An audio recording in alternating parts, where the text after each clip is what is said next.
प्यारे बच्चों और प्यारे दोस्तों, नमस्कार। कैसे हैं आप सभी? उम्मीद करता हूं आप सभी स्वस्थ होंगे। तो स्वागत है आप सभी का आपके अपने YouTube चैनल प्रेम ज्ञान पर, जहां हर संडे को मिलता है एक मोटिवेशनल डोज जो आपको रखता है मोटिवेटेड हर रोज।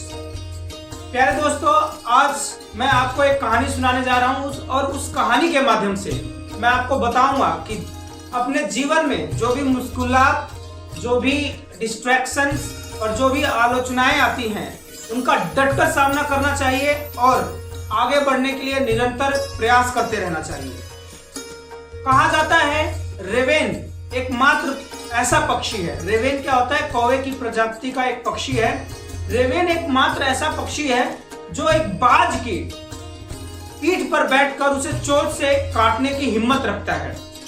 और बाज को भी देखिए, यदि वो ऐसा करता है तो बाज उसकी बातों का जवाब नहीं देता।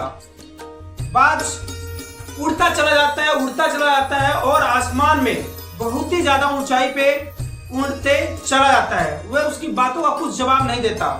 मतलब वो इतनी ऊंचाई पर उड़ने लग जाता है, इतनी ऊंचाई पर चला जाता है कि जहां पर उस रेवेन पक्षी को, जो कौवा है, उस पक्षी को सांस लेने में दिक्कत होती है और वो अपने आप ही बेहोश होकर नीचे गिर जाता है, चाहे उसको छोड़ के नीचे चला आता है। तो कहने का मतलब यह है कि यदि आप जीवन में सफल होना चाहते हैं, जीवन में सफलता प्राप्त करना चाहते हैं, तो कभी भी आलोचनाओं पर ध्यान मत दीजिए, कभी भी छोटे लोगों की बातों पर ध्यान मत दीजिए। ये बात सही तो कही है किसी ने कि छोटी सोच और पैर की मोच इंसान को कभी भी आगे नहीं बढ़ने देती। तो छोटे छोटे सोच वाले जो लोग हैं उनसे दूरी बना के रखिए और कोशिश कीजिए कि आप हमेशा ही जीवन में उन्नति प्राप्त करने के लिए उन सब रास्तों को चुने जो आपको बहुत आगे तक ले जाएंगे।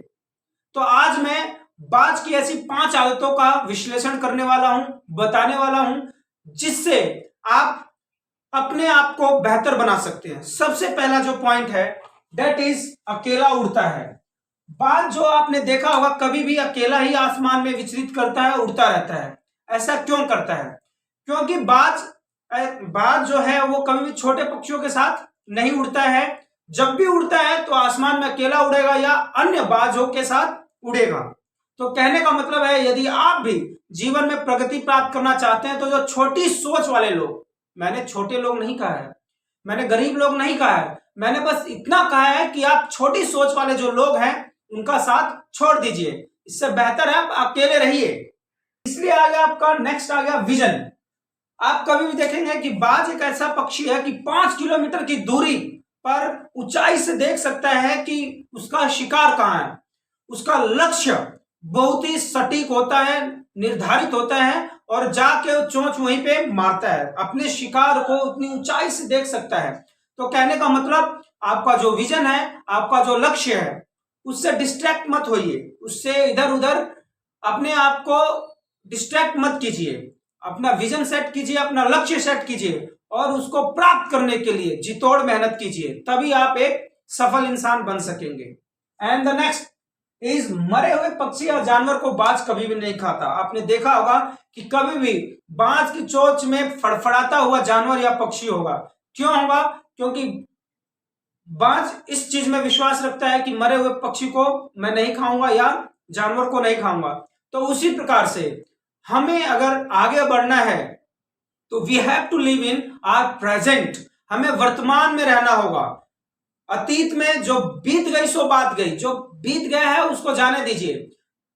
हमारे जो अतीत के समय था, जो अपना पास्ट था, उसमें अगर कुछ मुश्किलात आई, कुछ हमारे जीवन में दिक्कत आई, कुछ ऐसे परेशानियां आई, तो उन सभी को भूल जाइए, प्रेजेंट में आइए, मेहनत कीजिए और भविष्य जो है वो अपना सुनहरा बनाने की कोशिश कीजिए। तो कभी भी आप बीते हुए चीजों को लेकर हमेशा रोना मत कीजिए कि मैं इस वजह से मेरा ये काम रह गया, चाहे इस वजह से मैं पीछे रह गया। जो हो गया वो हो गया। अब तो आपके पास सुनहरा भविष्य है, सुनहरी जो प्रेजेंट है वो आपके पास है। उसके हिसाब से आप काम कीजिए, आप जरूर सफल होंगे। एंड द नेक्स्ट, मुश्किलों का सामना। आपने कभी भी देखा होगा कि यदा कदा कभी आंधी या तूफान आता है तो बाज को बहुत ही मतलब मजा आने लग जाता है। क्यों? क्योंकि उसमें जो ऐसी हलचल होने लग जाती है कि वो जो दूसरे पक्षी होते हैं वो तो पेड़ों से चिपक जाएंगे, अपने अपने शेल में चले जाएंगे, घोंसलों में चले जाएंगे, लेकिन बाज है बारिश बिल्कुल बादलों से ऊपर चला जाएगा, बिल्कुल आसमान बादल जहां बारिश जो वर्षा कर रहे हैं उन बादलों से ऊपर जाएगा और बिल्कुल मस्ती से उड़ेगा। तो जो भी मुश्किलात आती हैं, जो भी जिंदगी में हमारे तकलीफें आती हैं, तो उनका डटकर सामना कीजिए, क्योंकि ये जो पल है वो भी बीत ही जाएगा।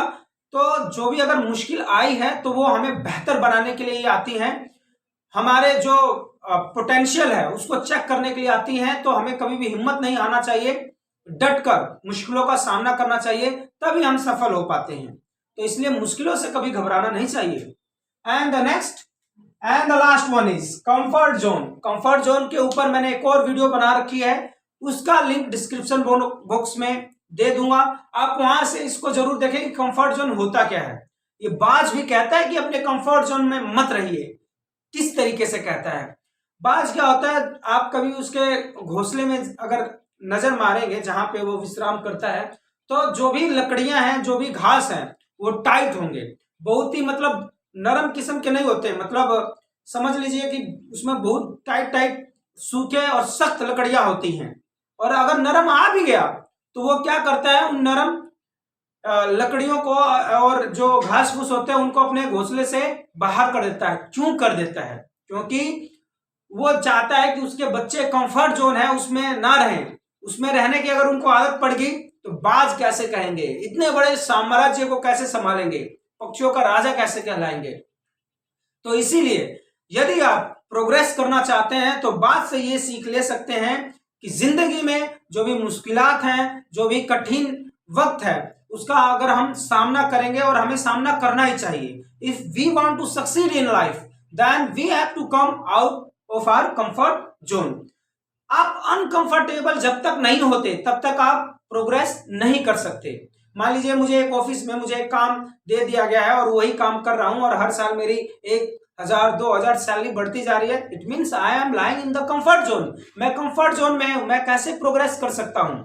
यदि आपको प्रोग्रेस करना है then you have to become something uncomfortable, मतलब थोड़ा सा अनकंफर्टेबल होना चाहिए। और आप कभी भी देखेंगे जो लोग जिंदगी में सफल होना चाहते हैं या सफल होते हैं, भाई टिक के तो नहीं बैठते, ना दिन को चैन ना रात को चैन। आप इस चीज को इस तरीके से नहीं कह सकते कि भाई ये बेचैन है। इसका मतलब ये है कि भाई उसको सफल होने की इतनी ललक, इतनी आग लगी होती है कि उसको चैन नहीं आता और वो अपने लक्ष्य के प्रति, अपने विजन के प्रति हमेशा ही सतर्क रहता है। तो बाज ये भी कहता है कि get out of your comfort zone if you want to succeed in life. तो प्यारे दोस्तों, मुझे उम्मीद है कि जो 5 सीख बाज हमें सिखाता है, हमें भी सीखना चाहिए, अपने जिंदगी में उतारना चाहिए। और लास्ट में मैं ये भी कहूंगा कि बाज बोलता बहुत कम है। आप इसको इन 5 से अधिक कैटेगरी में रख सकते हैं कि इन सभी गुणों के से भी ज्यादा जो गुण इंपॉर्टेंट है, दैट इज साइलेंस। बाज बोलता कम है, बहुत ही कम बोलता है, आप उसकी कभी भी आवाज भी नहीं सुने होंगे। तो जिंदगी में सफल होना है तो चुपचाप मेहनत करते रहिए। सबको ढिंढोरा पीट के मत बताइए कि मैं इस चीज की तैयारी कर रहा हूं, मुझे ये चीज बनना है, मैं ऐसा करता हूं, मैं इस तरीके से करता हूं, मैं यहां जाता हूं, मैं वो करता हूं, मेरे इतना कोई सफल नहीं है। ढिंढोरा पीटने की जरूरत नहीं है। बाज की तरह चुप रहिए और अपने काम को करते रहिए।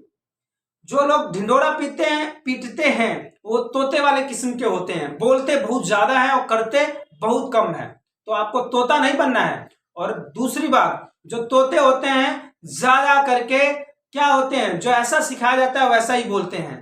तो आप सीख कर बोलने वाले में मत बनिए, चुप रहिए, तैयारी कीजिए, मेहनत कीजिए, और जब समय आए तब बोलिए कि आपको 1000 लोग सुनने को ललायत रहें। तो ज्यादा बोलने से कुछ नहीं होता, चुप रहकर मेहनत करने से सब कुछ होता है। और मेरा जो फेवरेट कोट भी यही है कि सफल होने के लिए बातों से नहीं, रातों से लड़ना पड़ता है। सफल होने के लिए ढिंढोरा नहीं, चुपचाप मेहनत करनी पड़ती है।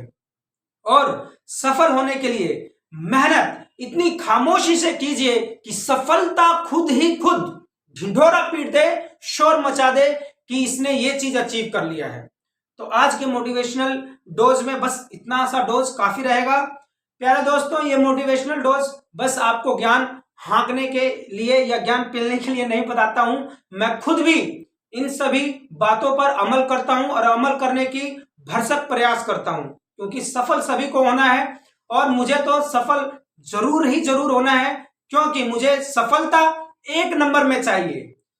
बहुत सारे लोग सफल, आप उनकी ऊंची बिल्डिंग देख के, अच्छा कार देख के, आलीशान मकान बंगले और अच्छा कपड़ा देख के आप कह सकते हैं कि वो सफल है, बट नोबडी नोज कि सफलता उन्होंने किस तरीके से हासिल किया। सफल होने का मतलब अच्छी चीजें प्राप्त करने का, भौतिक सुख प्राप्त करने का हमारे पास हजारों संसाधन है, लेकिन हमें चूज करना है that which way we have to take, हमें कौन से रास्ते से जाना है।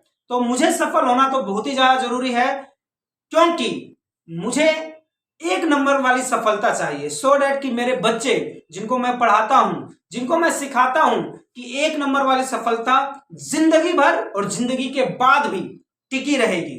तो मुझे सफल होना मेरे लिए तो बहुत आवश्यक है, क्योंकि मैं अपने बच्चों को ये सिखाना चाहता हूं, ये बताना चाहता हूं कि यदि हम एक नंबर वाला भी काम करते हैं, यदि हम मेहनत करके भी काम करते हैं, हम किसकी चमचागिरी नहीं करते, हम किसी के आगे पीछे हाथ जोड़ के साहब साहब नहीं करते, हम तेल नहीं लगाते, हम बटरिंग नहीं करते, तो भी हम सफल हो सकते हैं केवल केवल अपने मेहनत के दम पर, अपने अच्छे बिहेवियर के दम पे, अपने कम्युनिकेशन स्किल्स के दम पे, अपने स्किल्स अर्न स्किल्स के दम पर हम सफल हो सकते हैं और ईमानदार रहकर सफल हो सकते हैं।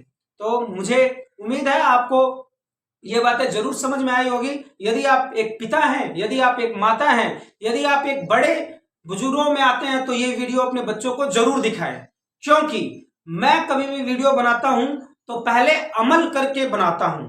ये वाला संदेश नहीं देता कि आप बाबा बैगन खाएं और लोगों को उपदेश सुनाए कि हम अभी खुद ही गुड़ खा रहे हैं और दूसरों को बोलेंगे भाई गुड़ छोड़ दो। पहले हम खुद गुड़, जैसे गांधी जी ने कहा था कि पहले मैं गुड़ छोड़ूंगा तभी तो बच्चे को बताऊंगा, तो हम भी उस चीजों पर अमल करते हैं, तभी जाके आपको बातें बताते हैं। तो मेहनत कीजिए, ईमानदार बने रहिए, अपने स्किल्स को बढ़ाइए, आप जरूर सफल होंगे। नमस्कार।